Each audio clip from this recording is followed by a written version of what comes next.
Fala, galerinha do xadrez, tudo beleza? Ó, estamos aqui na quarta rodada do Tata Steel 2019 e a gente tem então o Tata Steel Masters, a categoria suprema aí desse torneio, que é considerado o Wimbledon do xadrez. E essa partida é muito interessante. Quem tá de brancas é o Richard Rapport e de pretas a gente tem o Anish Giri. Dois jogadores aí fortíssimos e uma partida bastante interessante com um tema tático. E vamos olhar como é que é essa tática e se ela vai dar certo ou não. O Richard Rapport abre aqui com D4, temos D5, peão da dama, cavalo C3, cavalo F6, bispo em F4, E6 aqui, cavalo aqui em B5. É uma variante, não é muito jogada, né?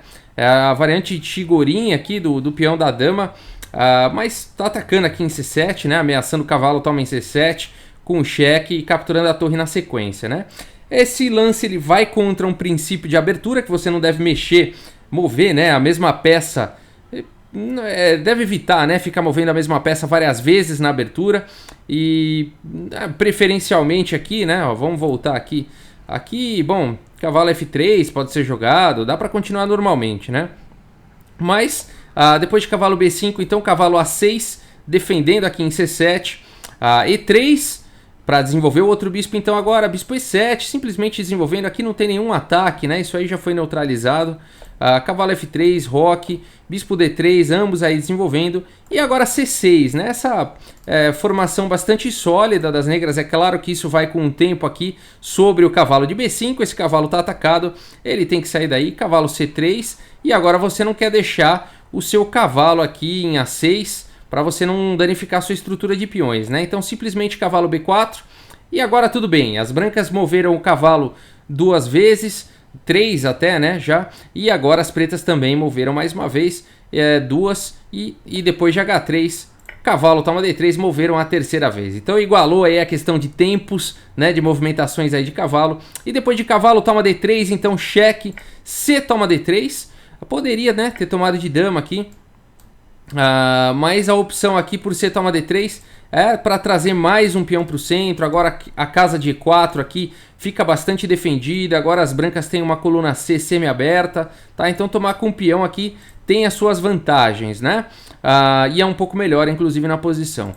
B6 foi jogado, roque, bispo B7, dama B3. E agora, o que fazer, né, de pretas aqui? Qual é o plano, né? E aí é muito interessante. As pretas, claro, aqui vão querer jogar na ala da dama. E elas gostariam muito de jogar, por exemplo, um lance do tipo C5. Mas isso tem que ser preparado. Agora seria um pouco prematuro, né? Essa torre aqui não está na melhor coluna. A dama ainda não saiu da sua casa inicial. Esse cavalo não está fazendo absolutamente nada em F6. Então aqui, antes de você começar uma loucura, né? De você começar a confusão no tabuleiro, né? Seria um C5 ou qualquer lance de ruptura. Aqui o Anish Giri preferiu preparar melhor aí a posição das suas peças, né? Então primeiro com o cavalo aqui em D7. E esse cavalo fortalece B6, fortalece C5, segura também E5. É um lance bastante interessante aqui, cavalo D7. Esse cavalo fica muito mais útil do que ele estava em F6. A torre de F em E1 foi jogado. A torre aqui em C8, torre de A em C1, então ambos os jogadores aí melhorando as posições de suas peças. H6, o famoso lance profilático, aí dando uma casa pro rei aqui em H7 caso seja preciso, também segurando aqui a casa G5. Bispo G3 foi jogado e aqui A5 pelo Giri. Interessante essa ideia, já expandindo realmente aí na ala da dama. Cavalo em A4 foi jogado com uma pressão aqui em B6. E mais uma ideia muito bacana aqui do Giri, uma ideia realmente sofisticada aqui, digna de um grande mestre, de um dos melhores do mundo. Bispo A6, ele não tem nenhum tema tático, nada disso. Mas a ideia desse bispo aqui em A6 é trazer ele para B5, onde ele vai continuar protegendo aqui em C6, vai estar bloqueando a dama, né? Vai estar escravizando a dama para defender o cavalo. Então muito interessante essa ideia aqui de melhorar a posição aí das suas peças do Giri, começando com o bispo em A6. Cavalo em E5 foi jogado, cavalo toma em E5, bispo toma em E5 e agora sim o bispo B5, né? E a partida segue com torre em E2, essa torre vai querer dobrar aqui na coluna C. A torre em E8 foi jogado aqui pelas pretas, torre de em C2 e agora dobrando aí na coluna C, e aqui bispo em F8. Então pouco a pouco aí o Guiri vai soltando um pouco suas peças, agora a dama ganhou mais mobilidade, né? O bispo saiu da frente aí da dama. O Guiri vai jogando com muita calma, realmente, praticamente chamando aí o raporte para vir para porrada, né? Para fazer algum lance agressivo, ele vai só jogando aí tranquilinho, faz um movimentinho aí ou outro, mas tá muito bem, né? Ganhou bastante espaço na ala da dama, tem o par de bispos, tá muito bem posicionado, né? E a partida segue então, e aqui então, eu acho que nessa hora o Richard Rapport não aguentou, né? Essas jogadas calmas e muito tranquilas aí do Guiri, e ele já veio com um tema tático aqui, cavalo toma B6, foi jogado então pelo Richard Rapport. Ele não aguentou e veio com um sacrifício aí, um tema tático, né? Aproveitando aqui que depois de dama toma B6, o lance A4 então foi jogado, e o bispo não pode sair daí, né? Senão vai cair a dama, né? A dama aqui em B6, o bispo tá cravado. Mas aí, será que esse sacrifício foi válido? Né? Vamos voltar aqui, né? Você pode perceber assim, puxa, legal, tem um tema desse, tal de cavalo toma, dama toma e A4, vai recuperar a peça, né? Mas será que isso é bom, né? E toda vez que você enxergar um sacrifício seu na sua partida, seja ele com retorno imediato ou de longo prazo, né? É muito complicado, assim, às vezes você quer jogar com efeito, às vezes é uma jogada psicológica, né? Não necessariamente é uma jogada boa, tá bom, pessoal? Aqui, qualquer lance aqui, como bispo G3 ou até mesmo rei H2, um lance de espera aí, né? Seria melhor. Aqui começou a confusão, então, com cavalo B6, cavalo toma B6, dama toma B6 e A4. E qual que é o problema todo? Aqui o Guiri vai para uma ideia fantástica, um lance muito difícil de você encontrar, mais um lance posicional aqui do Guiri, que é o lance torre em A8. Muito bacana esse lance, a gente vai ver por que daqui a pouco. Muito difícil de você encontrar um lance onde você volta a torre na sua posição inicial, torre A8, assim com uma coluna que está fechada ainda, né? Mas a gente vai ver a ideia bastante interessante. Aqui o Richard Rapport faz mais um lance de efeito, aqui mais um lance psicológico, talvez, e não necessariamente o melhor da posição, que foi o lance G4. De certa forma castigando um pouco aqui psicologicamente, porque é claro que as pretas querem achar um jeito, né, de se livrar, de tentar recuperar aí, de poder se livrar dessa situação, né, e ficar com uma peça a mais. E G4 tenta dar uma castigadinha psicológica, mostra um pseudo domínio, né, da situação, mas tudo bem, aqui o Guiri tranquilamente, ele já voltou a torre para a casa inicial e agora ele faz o lance dama D8, voltando a dama então para sua casa inicial. Mas é claro, ele não está fazendo isso à toa, o Guiri não está indo para provocação, ele está indo realmente para lances bons. A dama aqui ela tem casa G5, tem a casa H4, né? Saiu aqui da cravada. Agora o bispo pode, se ele quiser, voltar para A6, né? Então esse bispo tem que ser capturado agora. E agora a gente vai entender a ideia do torre A8 do Guiri. Depois de A toma B5, o lance A4 foi jogado. Muito bonito esse lance. Vale observar que o bispo está cortando casas importantes aqui. A dama gostaria, por exemplo, de vir aqui para B4 e não pode, né? Para continuar defendendo o peão de B5. Então a dama não tem como defender aqui B5. Olha que interessante essa posição. A dama está atacada, dama C3 foi jogado e agora C toma B5. E aqui então o Guiri tem dois peões perigosos aqui, né? Esses dois peões aqui são perigosos. Se ele conseguir passar, criar um peão passado aí, a coisa pode ser complicada. A quantidade de material tá igual, né? 7 peões para cada um. Só que aqui a gente tem uma maioria perigosa do Guiri.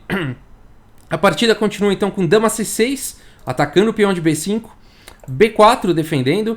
Bispo C7, tentando aí talvez justificar essa sequência, atacando aí a dama, mas simplesmente dama G5 e agora colocando aí a dama na mesma cara do rei, já ameaçando o lance H5. A partida seguiu com F4, então expandindo aí, tentando forçar uma iniciativa, né? A dama tá atacada, a dama G6, mais uma vez, calmamente, mantendo aí a dama na mesma coluna do rei. E4, né? E as brancas vão tentando aí de forma ativa jogar, tentando justificar aí a sequência que começou lá com o cavalo toma B6, né? E agora H5, atacando, G5, parece que tá conseguindo fechar aí a posição, mas o Guiri faz um lance bacana aqui, H4, e esse lance aí ganha espaço, né? A dama vai poder vir para H5 e algumas variantes.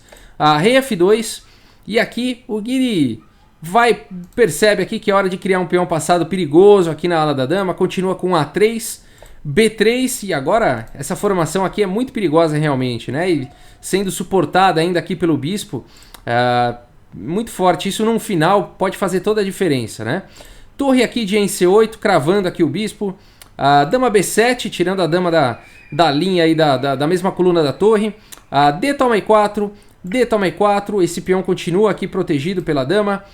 E aqui F6, bastante interessante, aproveitando aqui que esse rei das brancas está bastante exposto, então F6 tentando abrir a posição, tentando dar uma estourada aí na posição.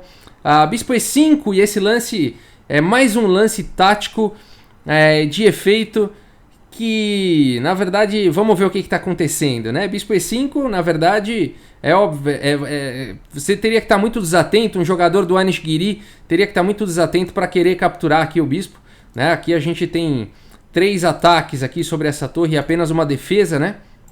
Então o bispo saiu para cá e abriu um ataque descoberto aqui nas torres, né? Claro que o Giri está atento, e ele continuou com torre toma em C2 cheque, torre toma em C2, e agora, mais uma vez, você não pode capturar aqui o bispo porque a sua torre está atacada aqui em A8, né? Então vamos lá, torre E8, vale mencionar aqui como o Giri vai jogando assim, de forma... Ele não fez nada, né, praticamente assim. Ele esperou a porrada do Richard Rapport. O Richard Rapport não se aguentou, veio pra cima e ele continua fazendo os lances calmos, tranquilos, né? Não foi o que eu quero dizer com isso é que não foi o Giri que partiu pro ataque, né? Claro que ele tá fazendo lances fortes, faz suas ameaças, mas ele mais tá segurando aí a bronca, se defendendo e jogando de forma espetacular aí do que realmente começando os ataques. E é o Richard Rapport que tá, né, buscando toda hora uma possibilidade de bater, e nessa ele tá se enfraquecendo, né? Interessante observar isso nessa partida. Não é sempre assim, mas nessa partida tá acontecendo isso. A partida seguiu com G toma em F6, G toma em F6, e aqui mais uma vez a última cartada aqui do Richard Rapport, Rei F1, e aqui é a última vez que o Richard Rapport tenta algum truque, mais um truque tático aí contra o Giri. Aqui o Giri não pode capturar o bispo. Se ele fosse tentado a capturar o bispo aqui agora, torre G2 poderia levar a partida aí para um equilíbrio, tá bom? Agora a dama não tem como escapar, o melhor aqui seria capturar, e depois de rei toma, peão toma aqui em D4, e dama A6, por exemplo, a gente teria uma posição aí provavelmente tendendo aí ao equilíbrio, tendendo ao empate. Ainda haveria muito jogo, mas tenderia aí ao equilíbrio, tá bom? Então, depois de rei F1, ó, mais uma cartada aí do Richard Rapport, e o Giri tranquilamente vai com torre aqui em E7, atacando a dama. A dama tá atacada, dama C6 e agora torre G7. E agora sim, então, o bispo tá ameaçado, não tem mais o tema na coluna G, né? E agora essa torre e essa dama aqui na coluna G vão fazer um estrago danado, né? Dama toma em E6, cheque ainda foi jogado, e depois de rei H7 acabaram-se as cartadas do Richard Rapport, e nessa posição então ele abandonou a partida, né? Abandonou porque o bispo está atacado, a dama e a torre vão entrar de forma muito forte aqui na posição, né? Não dá, se quiser tentar salvar o bispo aqui, por exemplo, com o bispo aqui em D6, tem sequência de checkmate aqui com dama G1 cheque, rei E2, a torre G2, rei D3, a dama F1 aqui, ó, só empurrando o rei, né?